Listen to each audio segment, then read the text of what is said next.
This week, how has Jayden sort of handled, I guess, some of the extra attention that's come on to him with any of this Heisman hype? I think he's had a lot of attention all year. We've had a Amazon crew in here most of the year doing a documentary, and so we've had cameras around most of the year. So he's used to the distractions. He does a great job of keeping them at bay, and so I think he's done a great job really all year in terms of making the important things important, and preparing himself.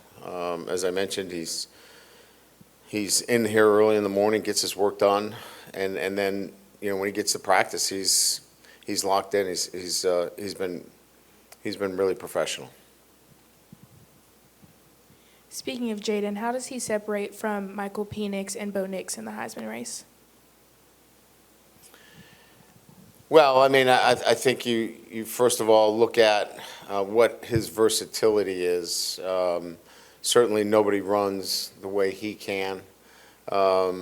His ability to throw the ball down the field, big plays, I think nobody is close to him in terms of 20-plus yards or more in terms of big plays. He's a guy that takes the energy out of the opposition in the way he plays at that quarterback position. He changes the momentum in the game. If there's momentum against you, he brings it right back to you with striking for big plays, and that's the mark of a game changer. So all those guys are great players. They really are, and they're having terrific seasons. But nobody single-handedly has been as electric and has been the kind of game changer that he has been. Malik is within spitting distance, I guess, of the all-time receiving yards record here for the program. Just what do you think that would mean for you guys as a program that you're trying to build here if he was able to kind of set that in the next couple weeks? Well, I think all those records are certainly pieces that go to building the consistency that you're looking for in your program, and certainly what we're looking for is at LSU a prolific offense, one that can be a standard in which we can recruit to. So those are important pieces. I wouldn't say they're the most important things in our program, but they certainly help get the attention of the group that we're recruiting. So, I think we've made a dent in the I'd say the country relative to the kind of offense that we're running, and the recruiting has followed. So I think we've made an important inroad in these last couple of years in terms of what we're doing. Hey, Coach, up in the second row. Yeah. With it being late in the season, I'm just curious maybe about some of the unheralded guys we haven't talked or heard about much this year that have surprised you with how much they've improved from the start of the season to now.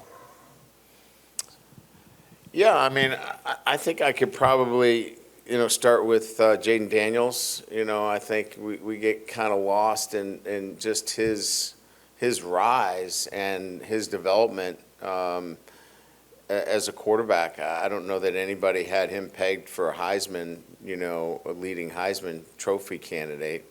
I think his has been outstanding. Brian Thomas has been another one that I could point to. I think Garrett Dellinger's had a great year on the offensive line. I would say from a defensive line standpoint, Jacoby and Guillory is really, progressed from a defensive standpoint.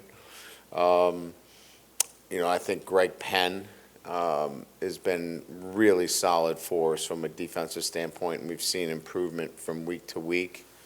I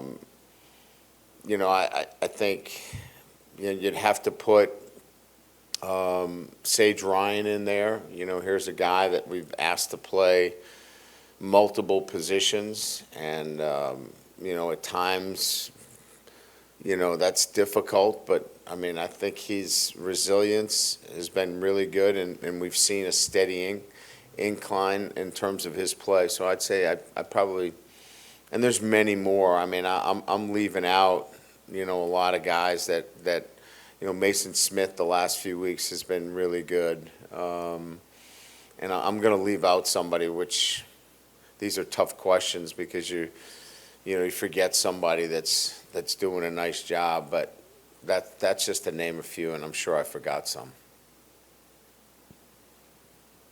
Hey, Coach, first of all, any other injuries to report? Anyone else on the injury report this week? No. Okay. Do you want somebody else on the? No, I was just really curious. Just digging want to see if down? we missed anybody. I guess he doesn't trust you that you know your injury report. I mean, we got to follow up on the injury. I just wanted to make sure you didn't leave. I understand. No, but we're not hiding anybody on the injury report. I also wanted to ask, we haven't asked you a ton about Brian Thomas, so I'm wondering if, have you noticed maybe a change in his mindset or his demeanor from last year to this year? 100%. Anything changed about him to allow him to have such a big year? Absolutely. Everything. Focused, attention to detail, doing a great job in the classroom. I would say that it's a Brian Thomas that is reflected in the way he's playing. Blocking downfield, catching the ball, all of that is a product of him taking care of all the little things in his life on a day-to-day basis. Proud of his growth and his maturity, and it's all because of Malik Neighbors, right? No, I'm kidding, right? We have this standing joke, Brian, all your success is because of Malik, so I don't know, he's earned all of it. And it started with, his focus and determination in the classroom and doing the little things the right way and being early for everything. It was a choice. He wanted to be elite. He made that choice, and really proud of him. So, anything's possible, but the 14 playoff is looking unlikely at this point. But say you're in this same situation right now next year when it's a 12-team playoff, and you kind of still have an opportunity to crack the field. Are you looking forward to being in that kind of a situation? Should you, be in that situation next year, or are you more of a fan of the 14? Yeah, we expect to be there. That's why we're here at LSU, to be part of, championship play and postseason play, if you will. I'm a fan of 12 teams. I always have been. I started my career in Division II where we had 16. Now it's 32. It's exciting. I mean, whether you're on campus or you're hosting or you're not, I just think it's going to be great for college football. And who knows? Right now, if we're in this position, I think we're 15th. Maybe we get a little help and we slide in. So. That would make it exciting, right, for everybody in college football that, the top 15, 16 teams are still fighting, for an opportunity for postseason. So I think this is going to be exciting. We still have some work to do this year. Our goal is obviously, as I talk to our football team, look, everybody remembers about how you finish. And for us, it's about finishing strong and finish the season strong, and that's what our focus is right now. Coach, over here. When you talk about the retention piece year to year of the roster, how much of that do you view as sort of day-to-day doing things the right way and making sure that the guys are where they need to be mentally versus more explicit conversations, and when does that kind of ramp up? Is that after A&M or does that start already? Well, that's a good question, because there are different pieces to that, right? Last year it was acquisition over retention, and this year it's going to be retention over acquisition. So retention begins with certainly developing a program where players thrive within your culture. And so retention is their want and desire to be there. And then you have to add, certainly opportunities, like I can develop here. I can see myself, playing here and developing to where I could maybe take this game to the next level.